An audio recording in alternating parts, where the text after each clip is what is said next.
Emily, just tell Di I need her to come home now. Look at the state of the place. We never burned the tree. Get started, then. What are you waiting for?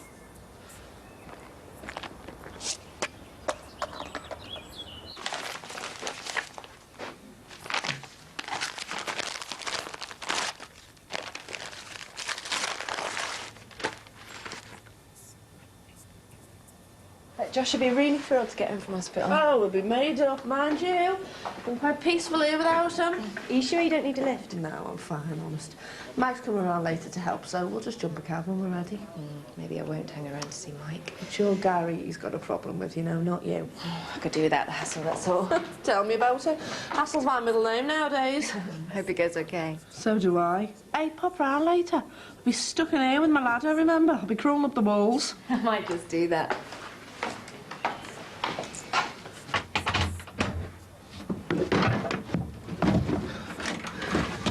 Oh.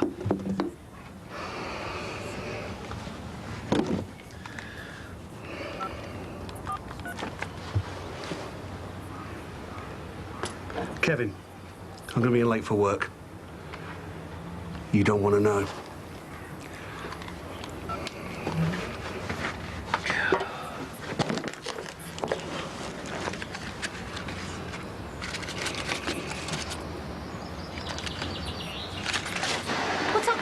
Where were you? I was on the loo when you phoned. We'll get tidying quick. What's up? We've got visitors. Who? Queen? The police. What? The police. Oh, come on, let's get this place into some kind of shape quick. What are the police coming here for? They want to interview Anthony. Oh, come on, they're going to be here any minute. Do you want to go and get yourself changed? What's Anthony done? But they want to talk to him about Imelda.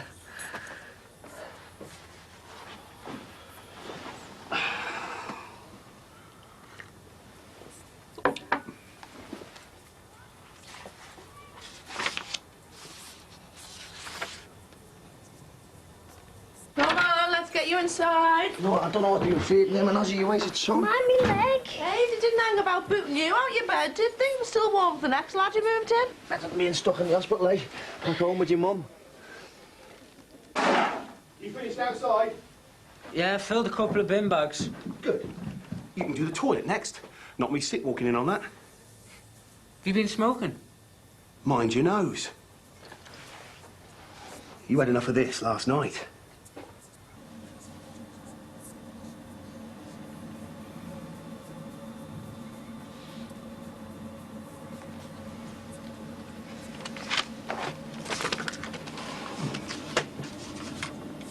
Empty that bin, will you? No sign about Auntie yet? Any minute. What is it with our Adele? She never clears her rubbish away. Well, she's got to put it somewhere. Her bedroom floor's full. Have you seen this? Love letter, is it? One of her admirers. It's a receipt for the bracelet my mum got her. She sold it. OK, so she sold it. Now, can we finish getting ready before the police get here? She had no right to go selling it. It was a present. Di, police, any minute. Our Anthony, any minute. Can you stop going on about some stupid bracelet? She never would have worn it anyway. Now, go and get yourself changed. We've got to create a good impression. Show them what a good home our Auntie comes from. Not like that Imelda. Yeah, well, I'll be having a word with Madam about this. Hi. Hi, love. Oh, Dad said she's going around to the house. Oh, there's a surprise. Just when she knew we'd be wanting a word with her. Has she said anything to you about the bracelet and in gave her? No. Di, we've got more important things to worry about, haven't we? There's better ways to raise cash than selling a family heirloom. Not now, please. Anthony, whatever you do, would you just make sure you don't mess this place up? Come on, man, up and get a wash. What's going on? Just do as your mother said, will you? The police are coming round to interview you. About Imelda. You can come in.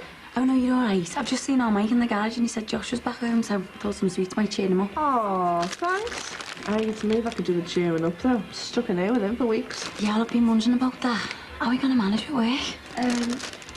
I wanted to talk to you about that. I have been making plans. So you're going to be able to do the hours? Oh, yeah. I've been onto the school, and Josh can go back as soon as he's off mobile, and everyone's rallying around, so shouldn't be a problem. Great. Hey, that must be a big relief for you. Oh, too right. I knew, I bet. So you don't have to worry about covering me for much longer. Great. Right, well, I better get back to it. I'll catch you later. Yeah, see ya. And I'm ever so grateful, you know. Don't you worry. I'll be back pulling me weight before you know it.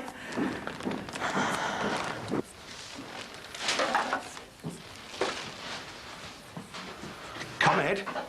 This lot won't pick itself up. I rang a couple of times. I thought you must be out. Oh, I was miles away reading my book. Cup of tea? Oh, yeah, that'd be lovely if you were having one. Any news on your mum? No, nothing at all. You know, I'm starting to wish that I hadn't built my hopes up. I'm wondering whether I should just give up altogether.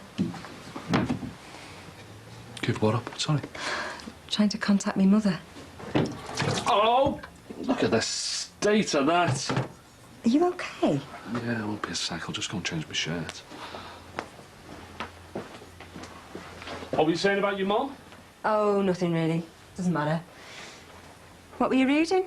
Oh, some fella in Wales sent me some book. He'd been reading my own page, you know, reading all my stuff. Thought I'd appreciate it. What's it about? Well, it's by people like me. About people like me. Well, now, he got my address. It's on your webpage. Oh, yeah. All that history of number 10 stuff I forgot. I never thought. It's good, that book. You know, they ran this kind of mental health scheme thing, doing writing with people who'd had problems, you know, like giving them a voice. They wrote poems and stories and all kinds. And that's what they produced in the end, that book. Thought I'd have a go myself. Haven't got very far, though. Maybe you want to show it to me when it's finished, eh? If I finish it. Well, why wouldn't you? Because it's like the rest of that book. On the one hand, it's good for me, writing things down, you know, and reading stuff I can identify with. But on the other, it's like, well, dragging me back to stuff you'd normally want to forget about, you know? Are you sure you're okay? Yeah, I'm just a bit off balance, that's all. Jimmy, you haven't left off taking your medication again? No, of course not. I don't mean off balance like that. It's just, well, reading that book, you know, all those people's lives, all of them, you know, going through what I went through, struggling to cope, just made me think, you know, what is it about the world we're living in where so many people end up mentally ill? You know, what sort of lives are we living? Just got to me, that's all. All I'm saying is Adele should have spoken to us first. When the That's police all get I'm here, saying. just give them a good If you wanted the impression of cash, you don't yourself. have Just to show ask. them what a nice lad you are. There's nothing to be afraid of. I mean, you don't go around selling people's personal things like that. That bracelet had sentimental value to my mum. She'd be mortified if she knew what had happened to it. Yeah, all right, look, we'll talk about it, only not now. Well, I just hope she's getting the message loud and clear. She's always wanted to be treated like a grown-up. It's about time she started acting like one. Di, the police are due any minute. Can we deal with that first and then Adele? Do you think they want tea and biscuits? Well, at least we should have it ready for them. You putting the kettle on? Yeah, OK. Suppose you should feel lucky Adele hasn't flogged it. Right, listen to me, son. Now, there's nothing to be afraid of. The police are asking loads of kids, loads of questions, not just you. They need to know things about her life, that's all. Just, you know, like where she used to hang out, who with, that sort of thing. So you keep your eye out there. I'll go and help your mum. And when you see the police car pull up, you give us a shout, OK? What will they ask me? Whatever they ask you, just tell the truth, no matter what, you understand? Just tell the truth.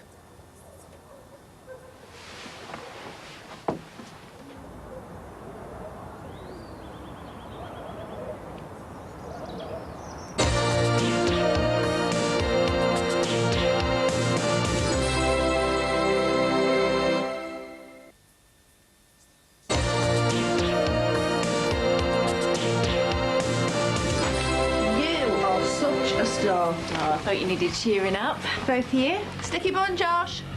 Sandra. Managed to solve your childcare problems yet? Oh, not by a long way. Tell you, I don't know how I'm going to manage. It was bad enough when he was fit and well. Oh, you're so excited. anything. You see, what I need is a wife.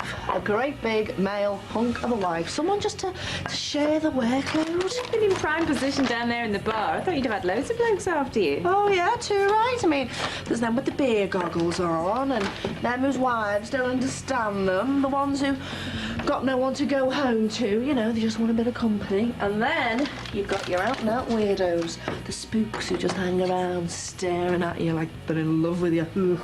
How do you cope with them? Oh, you just get on with it, unless they get too far. And then, well, you just got to put them straight, haven't you? Tell them where to go. It's the only way. You know, that's the thing about bar work. You just get all kinds in. Sounds like it. Oh, bet you're glad you don't have spooks in your line of work. Oh, I guess they're everywhere when it comes down to it. So, how soon before you're back in work properly? I can't see it happening, you know. Not as manager. I mean, I just can't cope. No, I'm going to have to get used to the idea. I'm going to have to resign as bar manager and just go back to being bar staff. I've got no choice. Oh, well, back to serving the woeful ones, eh? With their eyeballs halfway down your cleavage. I mean, what is it with fellas? Smile at them once. They think you're mad for them. Did you ever visit Imelda at her home? No. Sit next to her at school dinners? Only when she came and sat next to me. To intimidate him. And what about after-school activities? I always come straight home. That was the arrangement we made with the head, in line with the school bullying policy. All I'm trying to do is get a picture of Imelda's life, her friends, normal behaviour, that sort of thing. Normal? We've been told that Imelda came to visit you here at home with her friend Paige. Is that true? I never wanted them to come here. They conned their way in during my birthday party. They came to bully the lad, not because they were friends with him. The school must have told you what this girl was like. Oh, we are aware of the issues in school. I hope they told it like it was. She made a lot of kids' lives a misery. God forgive me for saying it, but I bet a lot of people were pleased to see the back of her. The girl was an out-and-out bully. Everyone hated her, we all did. Her auntie included, eh, son? All the kids in school hated her. They would have done anything to get rid of her. Anyone would. You've got to be joking.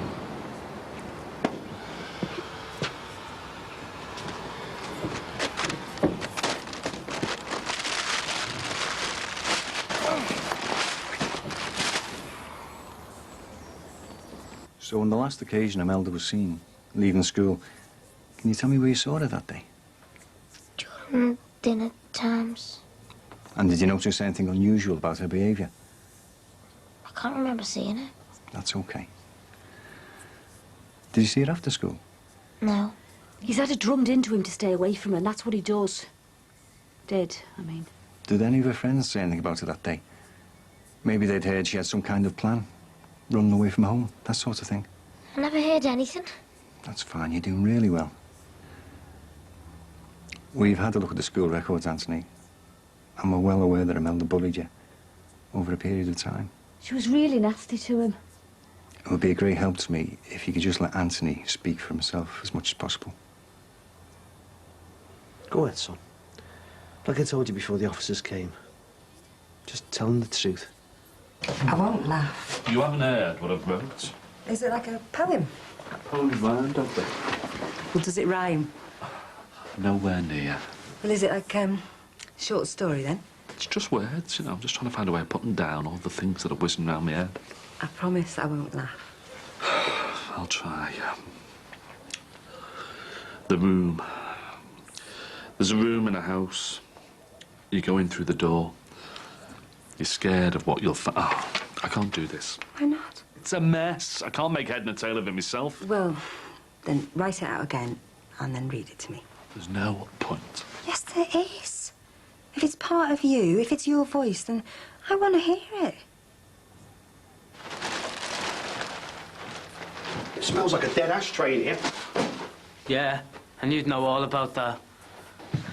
Right, that's a lot. So, how long do you reckon you should be grounded for? What? Fag smoke. You sure you haven't been smoking in here? That'd be from last night. No, it's new. I can smell it. One I had. Ooh, me mum'll go mad. Not if she doesn't find out, she won't. Because this is the room where secrets are kept. Locked up and never told. The room where the child died.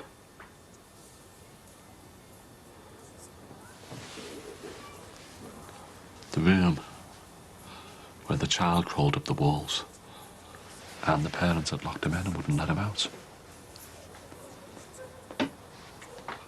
Only he came out dead. Where words crawled up the walls trying to escape. The room where the walls are like the inside of a man's head. Only the inside of your head can't be painted over.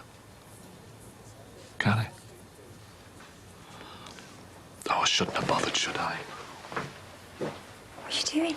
Slinging it in the bin. You can't do that. Why not? It's embarrassing. No, it's not. It's a part of you, of what's inside your head and your heart by the sound of it.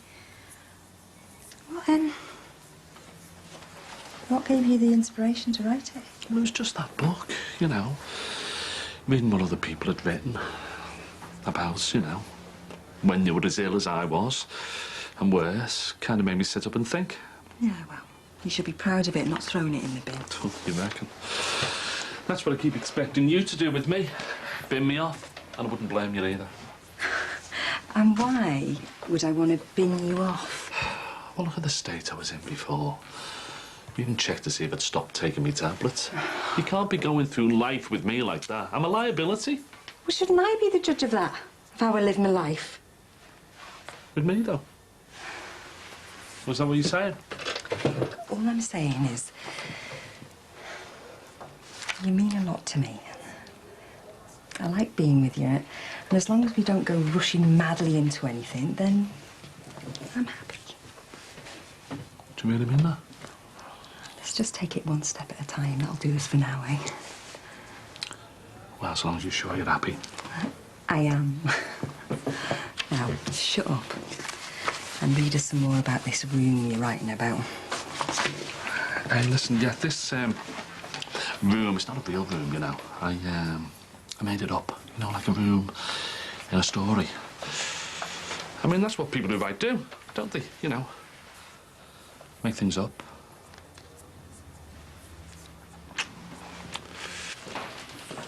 Oh, flowers, eh? You lucky cow.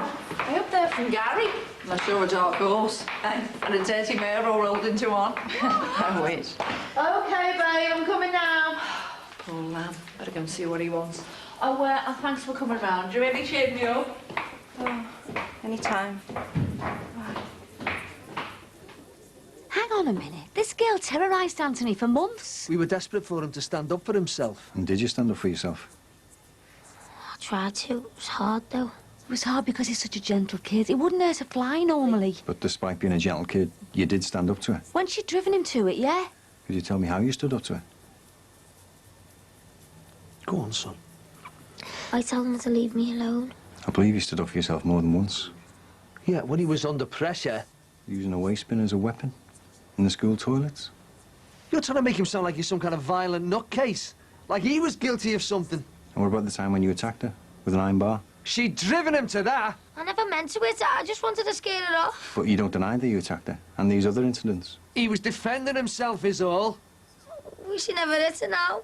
Just made things worse. I think Anthony's pretty much had enough of this ordeal. If you don't mind, I think we all have. I'm almost done. And I'm sorry. But we can't get away from the fact that Anthony did hit Imelda with an improvised weapon, an iron bar of some sort. Only because my dad was always telling me to hit her back. I think that'll about do for now. Mr. and Mrs. Murray. Anthony, thanks for your help. I'm sorry if I upset you. All I'm doing is trying to find out the truth about what happened to Imelda. Imelda was more than a bully. She was a thug. And she deserved everything she got. What would you say? She sends her daughter to some posh private school and then finds out who her new little Bessie mate is. One of the Surrey Sopranos. I know, yeah. You don't expect that of a private school, do you? Rubbing shoulders with gangsters' kids. Well, do you know what, Jackie? It serves her right. Paying out good money for a private education doesn't guarantee you anything, does it? Oh, do you know what? You really sound like my dad sometimes. Oh, well, that's cheered me up. You both drive me mad. There'll be moments as well, you know. Have you heard the latest on the house swap?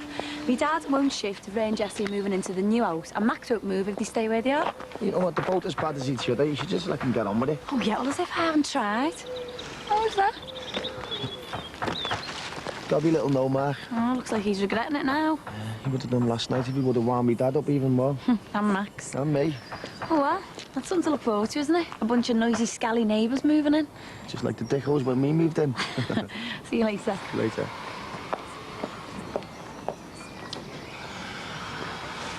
Here. I've got a skip in work. You can help me dump these. Well, why can't we leave it for the bin man? And what would be the first thing your mum would want to know? Who had the party? In one. Do you know what? Something about this place, it just feels right. What's that look for? It'll be dead boring. You're in enough trouble as it is. Get in the car. All I did was have a few mates round. The neighbours had the police out to you. The music wasn't that loud. Get in the car. What about this grounding business anyway? Well, what do you think? Never mind what I think. I want to know what my mum would think about you smoking again. In a new house and all. You trying to blackmail me? She'd go ape, wouldn't she? You don't say anything about me having a crafty fag, and I'll say nothing about your party. Fair enough, nice one.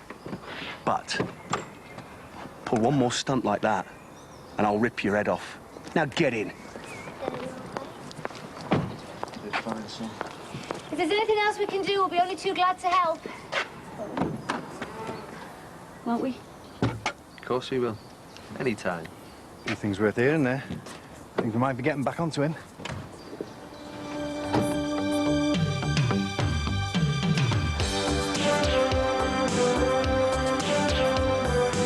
We do not want Ray and Jessie. So many times. You can get them back upstairs. You're staying here. Detective Sergeant Casey wants me to go in today. Ron wants us to stay next door. No way. That's not gonna happen. Yes! Do you want us to take her next door? Off we go. Take her. Open up! Please, Jess! Go away. So you were at that meeting at 4 o'clock that afternoon. Where were you? Oh, it's all going off on a Brookside double bill on Wednesday at 8. And the omnibus is this Saturday at 5. Now, next time you're down the garden, pick some sticky willy, infuse it, and then everyone will fall in love with you. A treat from the Edwardian country house in just a few minutes.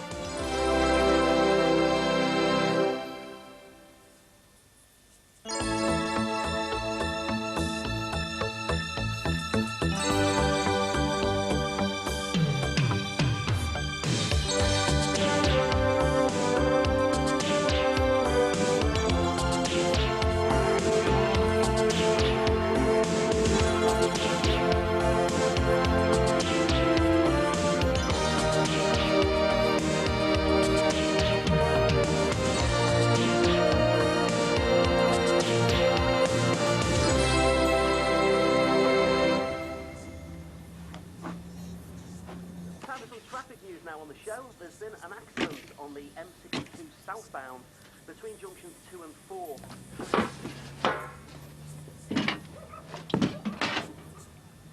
Have you had a word with Ardell yet? I was on the phone. You haven't said anything? What? You're supposed to be tackling her about selling the bracelet. Police want to interview me about Imelda Clough. That Detective Sergeant Casey, he's just asked me to go down there later. What's the problem? Mrs. Plummer won't mind you taking an hour off. Oh, it's not that, I just wonder why. Hiya. Hiya, love. It's just routine. You know how slow they are. You're always moaning on about it when you get a break in at school. Yeah, but they were here yesterday talking to our Anthony. Why didn't he interview me then? Do you have to see the police? It's just routine, love. Yeah, you just go and get your breakfast, son. Bringing me up at the crack of dawn. Going on about an interview. I mean, the coppers have been to the school loads of times since she went missing. I've told them everything I can. I know it's annoying, but just go and get it over with. When do they want to see you? Later on this morning. I don't want to go to a police station. Make me feel like a criminal. Don't be so soft. I've been more worried about Ardell at the moment. I mean, what does she think she's playing at? Should we start dismantling the beds, Mr. Dixon? No, get the boxes out first. Can't swing a cat down there. Where's Jessie and Ray? I've done the usual vanishing trick, along with our Michael. Anything to get out of a bit of hard work. I've got heart trouble, but at least I'm getting stuck in. Yeah, but they're not moving though, are they? Too like they're not. But I'm with this lot, wouldn't have gone amiss. Where is Mike anyway? Oh, he's at the park. Fancy a cuppa? Yeah, come on. Hey, you've only just started. I'll let you know when it's tea break. Cheers. Why's my dad got to see them again? just part of the investigation. You don't think your dad had anything to do with Imelda disappearing, do you? It was me she was bullying. You think I made her run away, don't you? No, they don't. It's got nothing to do with you, love. You did really well with the police. It's all over now. Oh, that'll be an end. She's never been off that phone since they moved into that flat. Hey, and just because your dad's busy, don't think he's forgotten about that bracelet. Count yourself lucky I haven't told you Nin. I shouldn't have done it. Hello. Don't you start. Hey, what was it like being grilled by the police? Did they make you feel dead guilty? Why should I? Well, she got suspended because of you. She didn't have to run away. Yeah. The girls in our school reckon she's in London. Probably on drugs and stuff. If she hasn't been murdered. She hasn't been murdered. How do you know? Well, they would have found her, and they would have found her if she was still around here. Suppose so. I don't care anyway. She's horrible. Who's bothered where she is? What do you reckon? It's... Pokey. It seems smaller than I remember. Oh, it's never pokey. Cosy, yes. I mean, you get some decorating done, some furnishings in here, and we'll be as snug as the back of the rug. Hey, I could keep some of my tools here. What for? Accessibility. I'm getting a bit long in the tooth for cold days in the garage, you know. You sound like an old man. Maybe I can find room for me mobile workbench in here as well. Then I'll be really in out the cold, won't I? And I suppose I could live in the garage. Oh, I think I'll just see if Nick's got any offcuts for me. You're not letting him do the woodwork in here, are you? What were you saying about paints and that? Have a look at these ideas they've got for our place. It's called minimalist. It's like keeping everything down to the bare bones, no clutter and that. I like that steel table. It looks boss next to that leather couch though, doesn't it? It's dead modern now. That's what I want this place to be, not some pensioner's bungalow. Something more up to date. Do you know you left your bedroom light on all morning? Don't blank me. You're not the one who has to pay the bills. Sorry. Yeah, well, sorry isn't good enough. Every time you do that, it costs me money. It's a waste. And so are these. Josh, these cans are half full. If you're going to open one, can you make sure you're thirsty enough to drink it, please? Hey, and while we're on the subject, if you're going to fetch cans and glasses to your room, can you bring them back down again as well? Because I think I collect enough empties and work without having to do it at home. Are you listening to me? I don't know why I bother.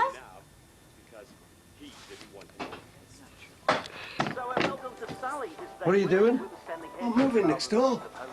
How many times you can get them back upstairs? You stay in here. We can't do that.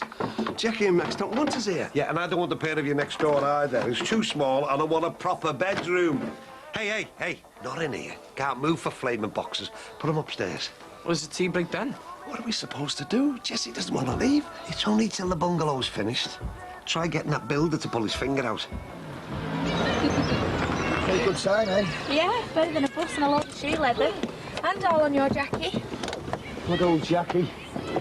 Don't feel like that. Let's just enjoy ourselves. Yeah, I'm sorry. It's better than shifting furniture. I'd rather do this than move any day. Too right. Right, kids. Who wants to go and see the ponies? Oh, I wish I was in the park. Better than being at this circus, eh? Hello. Hiya. You can start bringing your stuff through if you like. Well, actually, Ron wants us to stay next door. No way. That's not going to happen. Yeah, just leave it to me, OK? It'll be just for a few weeks, a month at the most. I'm sorry, you are Ron's lodgers. I've told him time and time again. We have vacant possession. We pay rent, of course. But that's not the point, Ray. Look, can't you talk to your insurers? You could be in a hotel. Oh, it's too late for that. Well, can't you get the builders to speed things up? They're going as quickly as they can. Isn't it worth asking? But we don't want them. Look, all I want to do is move house. Surely you can put up with them for a week or two. No, Dad, we can't. We've told you they're not part of the deal. Yeah, well, I'm fed up with it all. Oh, come on. All I'm asking for is a month. You've managed since January. Oh, no. This was forced on me. I didn't get out of prison till April, remember? It was our Michael that dragged him in off the street, not me. Dad, 1 month. And it should be him that's sorting it out, not me. But where is he? Paid to take the kids to the park. He should be here helping. Dad, never mind that. Look, we do not want Ray and Jessie. Then pay for them to stay in a hotel, because it's nothing to do with me. Now, I've got things to do, like your laundry. I don't need pensioners under me feet. Have you seen this? Oh, it's Noel Edmonds. Hang on in there, Tony. From Noel Edmonds, November 1993. What are you doing rooting in there? Nothing. This is all I've got left of my youngest son after the fire we had in here. Didn't anyone teach you not to mess about with other people's belongings? Sorry. And if you're helping, let's get on with it, eh? Make sure this is looked after. It's very precious to me.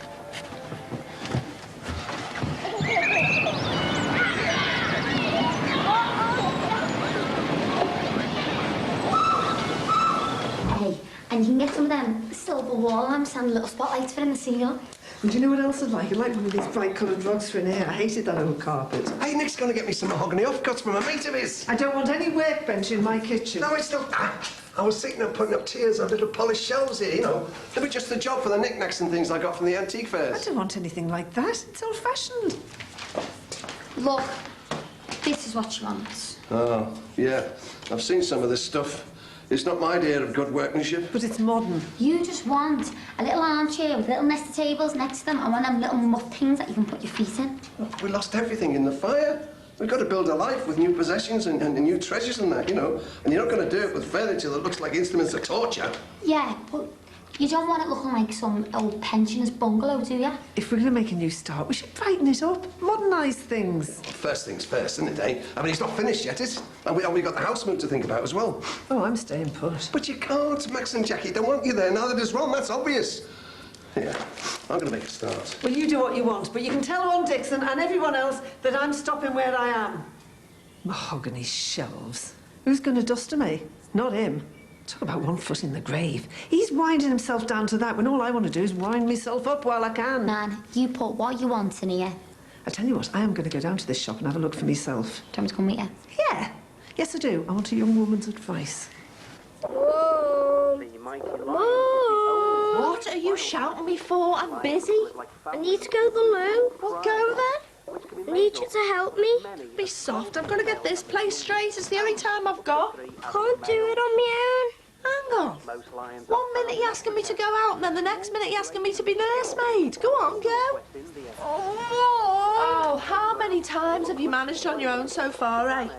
I only need a week. Oh, and you want Mummy to help you? Yeah, well, there's your crutches, Papa. Practice makes perfect. But, Mum, me leg hurts. Does it? Yeah, loads. Well, you haven't complained about your leg hurting since you left hospital. I know. I'm being able to tell you every time. I've been in work. My phone didn't work for term. Now you are winding me up. Now get in there and get on with it. Do you want us to get started on the other stuff? Furniture and that? Yeah, carry on. Where was this? Why? I better know what this is. The other fella's dressing up gear. Dressing up? Max? Yes. I've known him long enough. He's married to my daughter, isn't he? You know, I always knew he was into the blue pennies and all that. Saying he's going to a school governor's meeting when he slips out. Can't fool me. Always comes up smelling the roses, our Maxie. You think he's a tranny? Hey? He dresses up in bird's gear. Don't be soft. He's one of them. Don't have to spell it out. Funny handshakes, rolled up kecks. He's on the square. And this is his regalia. And where does all the money come from? From the great architect and all his mates. That's where. Right, we'll carry on. Sorry for keeping you awake, Mr. Murray. Not enough hours in the day at the moment. The other half wants a holiday. Thanks for coming in. Take a seat. This is nothing formal. We just need to find out as much as we can about the day Imelda Clough went missing. You don't mind, do you? I know you and your son had your difficulties with her, but, well, she's a child after all, and we have to do the best we can. Yeah, I don't mind. How long have you worked at the school? 4.5 years. It's an unusual job being a school caretaker. You're the man in between, not a teacher, not a pupil. You must see things and hear things that teachers and pupils never do. Like I said, the man in between. I suppose so. Teachers and students in class, you moving around the premises constantly. Yeah, if you want to put it like that, yeah. Now, Imelda Clough, she left school on March the 20th, about 20 to 4. Do you remember that day? Yeah, I do. Where were you between 20 to 4 and, say, 4:30? Me? Yeah.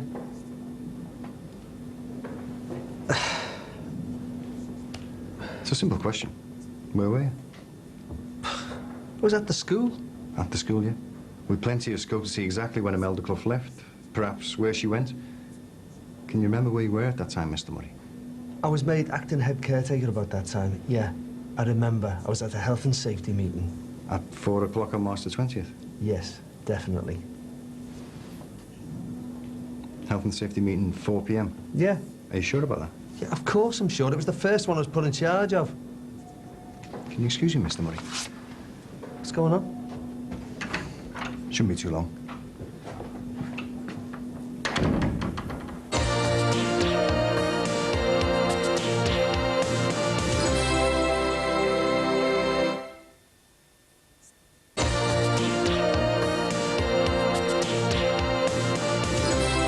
Beth said she wanted to be a tiger like Harry. It's still hurting you? Yeah, just a twinge, that's all. Why don't you give up and take the doctors off and get it fixed properly? Look, don't try and talk me out of this. I'm not giving up on it. It's going to drag on forever. No, but these bureaucrats depend on. Isn't that how it works? It's all geared up to drag things on as long as possible, so people like me just give up. It don't seem that important now. Listen, Beth could have died. You can't lose sight of that. And I'm not interested in any compo. I don't want any money. I just want him or his practice to say sorry. That's all, just sorry. We screwed up. I'm sorry. And it doesn't sound that hard, does it? They never will, though, will they? But that's what I'm fighting for. But I'm up against the politics of it all. I don't admit liability. Don't even think of saying sorry. It was down to us. Our insurance premiums might go through the roof. Somebody might sue us. What's wrong? It all stinks. I know what you're saying, but what makes you think that you'll be any different? And you've said it yourself and never admit they were wrong. Well, at least Gary Parr isn't faceless. I mean, he's not like insurance companies or local councils. I mean, I can make sure I see him every day of his life, try and wear him down. Is that how you want to live your life? Come on, let's go and see the kids. Is it? Right, so we're having a day out, aren't we? Well, why don't you just call it a day on this and give up with good grace? Beth, you want to go and pet the goats? Hey? It's more to do than I thought. I know, yeah, we should have gone on Mike to stay and help us instead of giving him money to take the kids to the park. And listen to him going on about Gary. Yeah, but don't you think he's got a point? I mean, kids do die from meningitis. Beth couldn't be worse, you know. He can't diagnose what he didn't see. Yeah, but that's what our Mike's saying, isn't he? He wouldn't even come out and see it. Well, he was doing his surgery. How could he make a house call? If he was a decent doctor, he would have done. Listen, if Rachel hadn't gone to the hospital, my granddaughter could have died. You're as biased as Mike. The kid was ill, and that smug so-and-so should have shifted his backside. Now, it was good luck that Beth survived, but he was indirectly responsible for our Michael losing his job. You've changed the tune. Yeah, well, I've thought about it, haven't I? If Beth was in any danger whatsoever, then he would have come. Look, I know the man. He's a professional. Oh, you know him, do you? And for how long? And how long have you known his missus, just because you're on the school governors together? Mike lost himself his job. He refused to go in. He could have done, but he didn't. He cut his own throat. His kid was in the hospital, remember? Dad, stop it, will you? You lot make me sick. Utter a word of criticism, and you professionals close ranks, don't you, eh? Because you're all pea in the same pot. You all look after each other. Just because you dress up and have dinner a few nights a month. Pardon? You know what I'm talking about. Don't tell me you don't. Dad, come on, stop it. He'd never tell you about it, you know. What? Yeah, what? It's locked to deny it till hell freezes over. Oh, Dad, I've had enough of this. I'm just trying to move out, and all you're doing is going on. Right, I'm going upstairs to clean the bathroom. Just go next door and start getting your stuff out, please. See you later. Yeah, I agree. You are one of those, aren't you? What are you talking about? I'm wasting my time, aren't I, eh?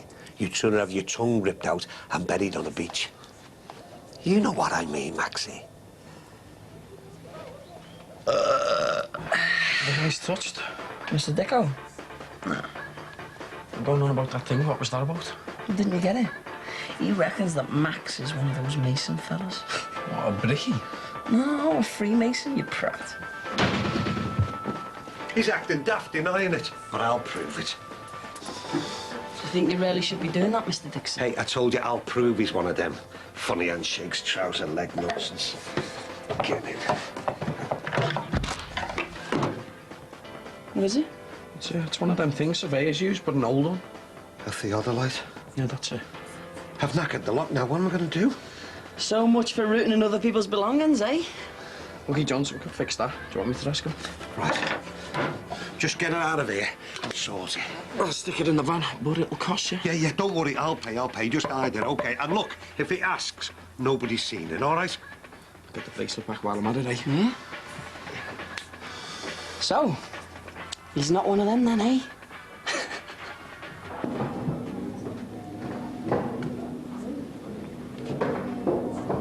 I can't give up, not now. Is hassling Gary Parr going to do you? Well, I wish I would have approached it differently. Not on the bounce. It feels like I made a bit of a show of myself, and I can understand them snotting me. Then let it drop. I can't, not now. It's too late. Now it's just a question of who wins. It doesn't matter if it's him or me. And it's told us about saving face. No, it's not. Look, if I pack in, they file Mike Dixon, victory bureaucracy, and nothing gets done. And what about the next little nipper with meningitis, eh?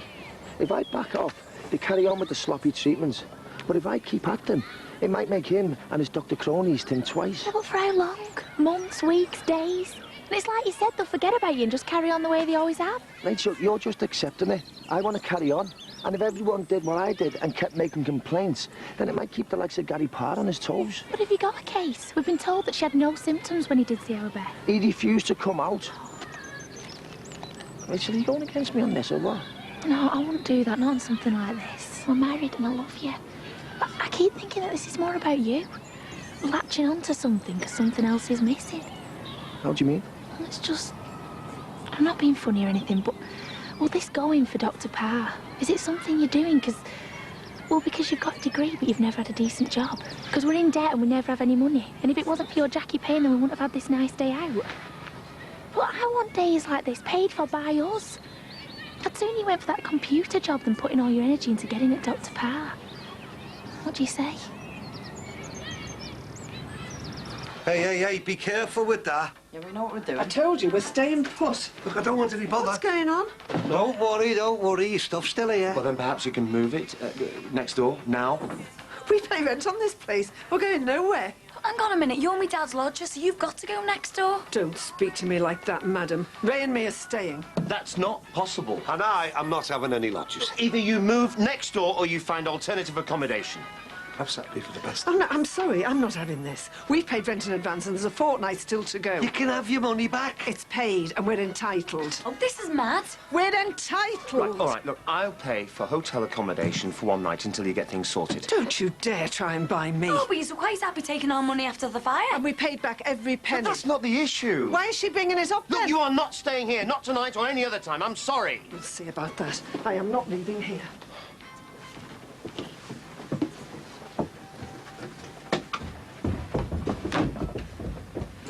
Open up, Jessie. Come out, love. I'll give you the refund on your rent. And Maxie will pay for the hotel tonight.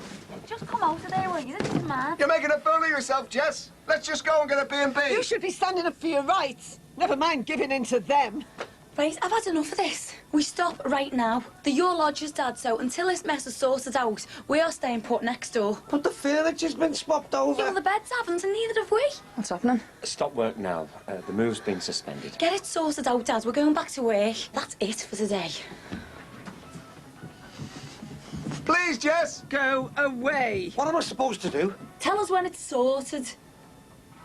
Sit here forever. Yeah. Kids happy? Me happy? Are you happy? Yeah. At this moment, I am. So don't mention the other fella. Dr. Parr. I said don't mention him. Agreed. You know what? I can't remember having a day out without Beth. I don't think we have. Not really. Be nice to have a holiday, just the three of us. God, yeah, won't it? No Dad, no Ray, no Jessie, no bills or snotty letters on the mat. None to come home to. I wish. Never gonna happen now, is it? Well, not to us. I don't know. It is. Do you know, Ray, sometimes I look around and I think, why can't I be like them? You know, you see a family in the supermarket and they're buying everything they can lay their hands on. You look at the stuff in the trolley and you think, they look just like us. Why aren't we like them? Why can't we buy what we want? I mean, where are we going wrong? Haven't they got debts? And then I think it's never going to be like that for us. It'll come. You know what? Now, right now, I don't give a toss. No, right now, neither do I. You've weed all over the floor in there. It's disgusting. You plastered, I can't help it. You can help it. Can you be more careful, please? Oh, blood and sand. What? Look at this carpet. You've knocked it over. I hope you're not going to behave like this when the childminder gets here. I don't want it. I want to go out. I've got to work, haven't I? You know that. You're off today. Can we go to the pictures? We can't, love. We can't afford it.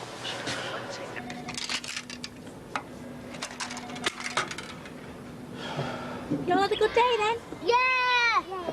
Listen, mate, I was thinking about what you said before. Oh, no, we've had a brilliant day. Maybe I should have kept quiet. Do you think I stand a chance of getting that job? Of course I do. But I'm not giving up on my complaint, though. I know. You've got enough money left for a stack of burgers and chips. Yep, we can even stretch to a couple of apple pies and milkshakes. And we'll have a little sit down, eh? No rush back.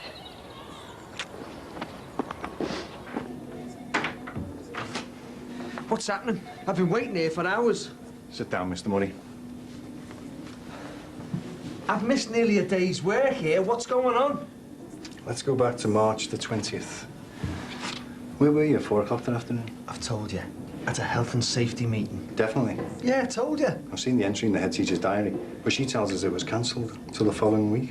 It didn't take place on March the 20th. So if you weren't at that meeting at 4 o'clock that afternoon, where were you?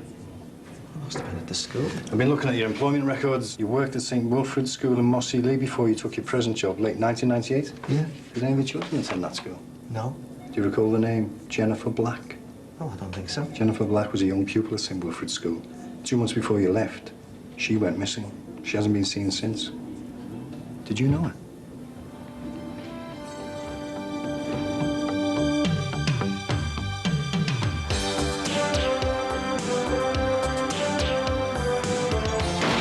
One down, one to go. You're saying that I'm not capable of coping with it? Reading about it's fine, but it's not the same as experiencing it firsthand. You're too old to be carrying on like this. Go away! Said you pushed her. Yeah, pushed her, yeah. I lost me temper with her. My son actually told us he'd rather die than face her every day. You can't do this to me. Too late, mate. I've already done it. You're evicted. Well, next time is moments away. Another Brookside en route. Now, 10 p.m. tonight, Channel 4, and only one thing matters. Big Brother, housemates discovering who's up for the outhouse. You know it makes sense.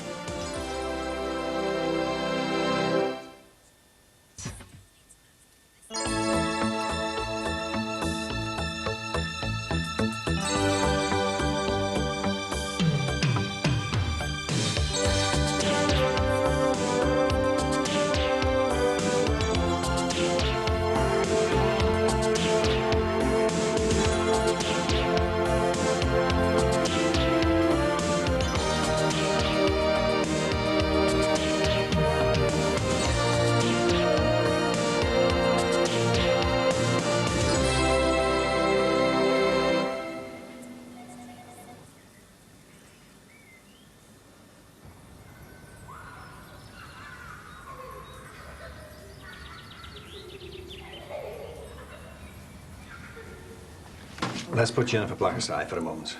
Let's talk about your work. Look, what are you trying to say? Calm down, Mr. Murray.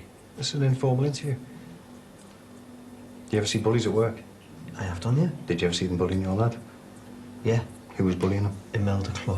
What did you do about it? What do you think I did? I told him to stand up for himself. Stand up for himself? It's a back. Have you seen other cases of bullying? Yeah, I told you. Anything specific you can tell me about? There've been quite a few. I've been in this job a long time. What did you do when you witnessed bullying? But I told them off. Is that all? What did you say? Look, what's this about? What did you say?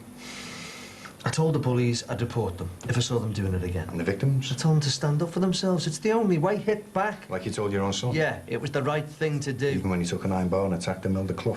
I didn't know Auntie was going to do that. But you told him to fight back? Yeah. Let me in, Jess. We need to talk about this. I'm not moving till the bungalow's ready. You're too old to be carrying on like this. Speak for yourself. A woman your age, you shouldn't be behaving like this. You're acting like a kid. Don't you dare tell me what to do. You make me feel old. Look, we've got to sort this out. Well, I'm staying put. You do what you like. We can go away for a few days. Maybe Southport. There's a big bric-a-brac fair at the weekend. Go away! Max, that was Lance on the phone. Just wondering if you were going into work this evening. I thought I'd wait till the children came home. Actually, I've just spoke to Rachel. She said they might be a bit late. They've decided to take them for a burger. Did you tell them that they'd be coming back to the same house? I did mention it, yeah. Oh, do you know, after all this, I'm starting to have second thoughts about this swap. I was wondering whether we should have a rethink. Max, no, we can't. We've exchanged contracts and completed and everything. It'll cost a bit of money, but it can be done. Yeah, I know that, but my dad needs the 25,000 and we need a bigger house. What do you think? I mean, how do you feel about moving next door? You mean if we ever get there? No, seriously. Well, it feels like going home to me. I remember how excited we all were leaving the Corby estate behind to get a place of our own. Oh, yes, I remember when the Crumpets rode the Moby into town. Yeah, all dressed up in our best shell suits. No life's been up and down for me dad and me mum. It all went wrong after we moved here. But you know, I've got some really good memories about living here. Same here. Good memories. A lot of bad ones, too. Look, I know this house swap really benefits your father and the capital that we'll give him, but you haven't forgotten about the timescale, have you? 6 months next door, and then we'll move elsewhere. Yeah, but you just said that you feel as if you're going home. What about in 6 months' time? Will you want to move again? Will you? I don't know, but I'd like to have the option. I'd like to think I could dig up those bushes and take them to a 5-bedroom place in Walton. And I want to know if you'll come with me. Look, I just need to know that my dad's gonna be all right. And then I'll dig them bushes up with my own bare hands. Are you not serious about calling it all off, are you? I don't want to live with the Hiltons, not for a week, not even for a day. What does this house really mean to you? Susanna's death. We can work it out, you know. Go to work, right? And I'll speak to my dad to see if he'll change his mind about Ray and Jessie. There were other incidents when Anthony hit back, weren't there? He was standing up for himself, that's all. He used a metal bin as a weapon in the school toilets, didn't he? That was over the top. Then another incident in the science lab. Pretty violent, according to the head teacher. He was under a lot of pressure. From you? From the flaming bullies. All I did was tell him to stick up for himself. That's why he took an iron bar to Imelda. I told you. I didn't know about that. I meant to give her a slap, not take a bar to her. Did it bother you? A girl bullying your son, humiliating him? I didn't like it. So you told Anthony to give her a slap? Slap a girl? I didn't mean beat her up or anything. Anthony's a quiet lad. Mild-mannered. You must have put a lot of pressure on to make a boy like that fight back with an iron bar. What are you getting at? I told him to fight back, not use a bar. Or has he got some behavioural problem? Has he, heck? But he seems quiet. Where does it come from, this violent streak? From you? No. He was sticking up for himself, that's all. But an iron bar, a steel bin. Have you ever thought about getting him counselling? He doesn't need any of that rubbish. All he needs is to look after himself. Look, I know what's right for my family. I sort it out. If it wasn't that bullying little cow, all this wouldn't have happened. What wouldn't have happened? All what? Well, me, sat here. You, searching for the little bitch. You don't like Imelda? I don't like bullies. Look, why don't you just solve all this and go to a B&B? I mean, either that or take Maxie up on his offer. Well, I've offered to take her to Southport, you know, but she doesn't want to know. Yeah, well, I'm sorry, Ray, but I just want a quiet life. You know what I mean? Now, when she comes to her senses, I'm sure that you'll find a place, but I don't want to know. No, she won't budge. She says I make her feel old. Well, I am old. We're both old. Look, Ron, you've been around, haven't you? I mean, how do us old fellas, how do you cope with a woman who's behaving like a teenager? Hey, you speak for yourself. I'm not old. Yeah, I know, but... I am not old. Yeah, all right. Look, why don't you go and have another word with our Jacqueline and see if she's soft enough to take it on for a bit longer? Well, you heard what she said before. Yeah, but it's got to be worth another try, hasn't it, eh? And it's like you said, it'll only be for a few weeks until the bungalow's ready. Look, talk to our Jackie, mates. That's the way forward, trust me. And it'll keep your Jessie happy, won't it, eh? What, you think so? Look, our Jacqueline isn't going to turn down rent money, is she? If you play your cards right. Well, you think she'll listen? Well, Maxie's gone off to work now. I saw him go. Our Jacqueline's on her own. You never know. Right. One last shot, eh? One last shot. Good man. One down. One to go. Mom! Oh, what have you done now? I couldn't help it. Yeah, you're going to have to be more careful. Do you know how much this costs? You said I should help. Yeah, well, this doesn't help. Sorry. You will just go and sit on the sofa and get out of my way. Oh, God, who's this now? Should I go? No, just sit down. Sit down and be quiet. Hiya. Oh, yeah. I found this. It says some flowers have been left here. Oh, yeah. Come on in. I was going to bring him round. Oh, it's not a bad time, is it? No, it's my day off and heat is driving me mad. There you go. Tell you what, I wish some fella would send me flowers. Can't remember the last time. Oh, it'll happen again, you'll see. Oh, yeah. Gary always sends me flowers when he thinks he's upset me. But when he's really upset me, nothing. And then, hey, shall I make her some coffee? Do you know what? I would give my right arm for a decent fella this week. I mean, I know I've had some toe rags in my time, but I could really do with the help. You know, carrying this weight. Oh, and I am fed up. Dave might have been a swine, but he could keep him occupied for hours. I think I might have to pack my job in. You can't do that. No, the manager's job. I mean, I know it'll be a drop in wages, but I'll be able to spend more time with them. Hey, you haven't read the card from your gas. Can't I take a bit more responsibility? Mr. Unreliable. He's a complete waste of space. So come on then, what does hubby say? Something sexy, obviously. Oh, how did you guess? You're not really thinking of demoting yourself, are you?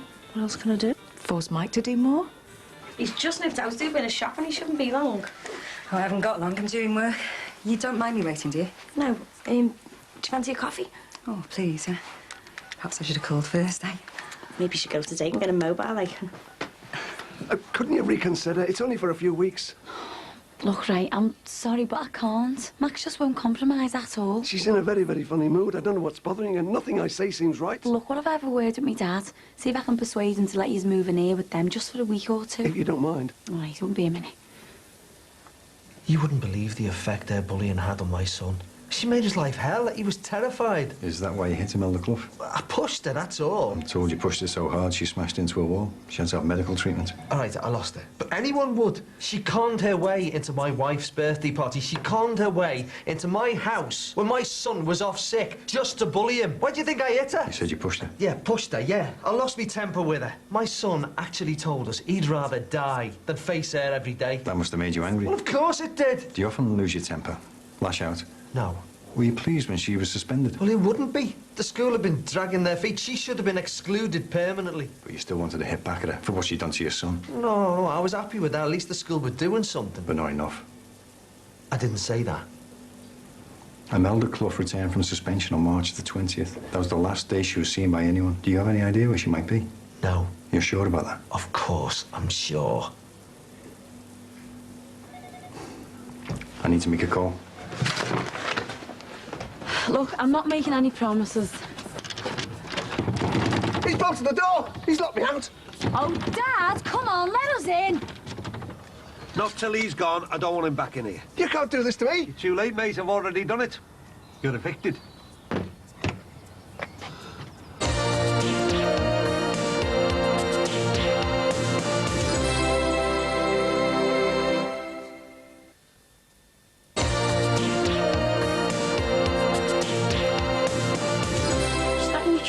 To come in tomorrow? Of course she is. I've got to go to work. Don't like her. She's nice. Can't you look after me then, instead of her? Because I've got to work. Didn't have to work all the time before we went to Rio. I'm sorry, love, but some things change. Anyway, you'll be back on your feet running around before you know it. I'm hungry.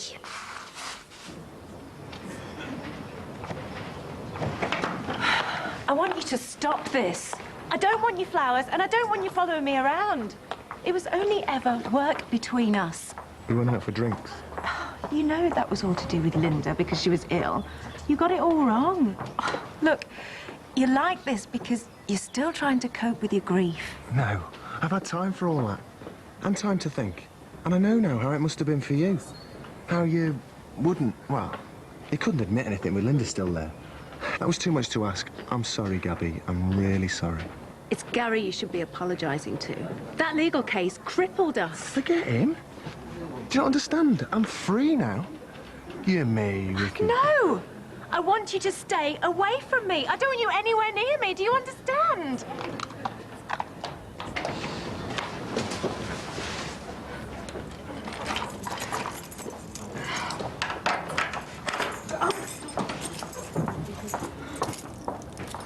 You okay? Oh, I'm sorry. I work at Max, the shelf. You all right? Yeah, I'm fine. I can see you now. Look, Max is up there now. You're a friend of his, aren't you? Oh, I'm all right. Yeah.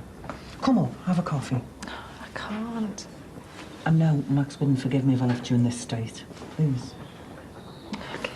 Oh, come on, Dad, open the door. You're acting like a complete idiot. I haven't even got a toothbrush or a jacket, you know. You can come in if he goes. Right, you go and sit next door, OK? Daddy's going to ours. But we've still got 2 weeks left on the rent. Yeah, we'll sort that out later. Dad, let me in.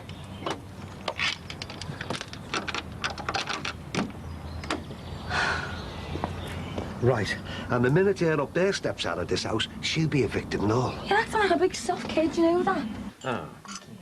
Oh, yes. What you were saying the other day about your blouse and the pants, I never guessed. Oh, I'm sorry. I shouldn't have let Lance. No, you did the right thing, exactly the right thing. Oh, I feel such an idiot. I shouldn't have had anything to do with him, ever. You should go to the police. No. He's overstepping the mark, following you, and wanted flowers, he should be reported. I know. But I don't want the police involved. Not after what happened with Gary. Thanks.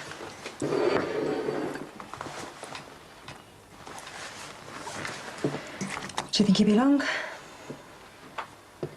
So, how are you and Jimmy getting on?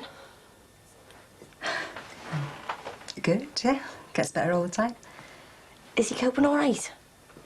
Sorry? We both know about the illness, but how do you think he's coping with seeing you? Or should I say, how are you coping? I have read about it, you know. I can handle it. You haven't seen him when he's gone off on one, though, have you? No, but I've read about other people's experiences. I'm not being funny, like, but it's not enough. It frightened me. So what are you getting at? Are you saying that I'm not capable of coping with him? No, all I'm saying is, well, reading about it's fine, but it's not the same as experiencing it firsthand. It's quite difficult, really. I mean, you think that you know someone, and you can't believe the way their mind's working. It's like something's taken them over. You left St. Wilfrid's School in late 1998? Yeah. Why did you leave? This job came up, it was closer to home. Was that the only reason? What's this all about? Was that the only reason? Yeah. How long were you at St. Wilfrid's? 5 years, something like that. Do you remember incidents of bullying in 1997? A boy, an 11-year-old, almost the same age as Anthony. A promising young footballer, I'm told. He was bullied so much he took an overdose of tablets. Fortunately, he survived. Yeah, I remember that. Do you remember his name? It was a funny name. David Liptrot? Yeah, that's it. I remember him now.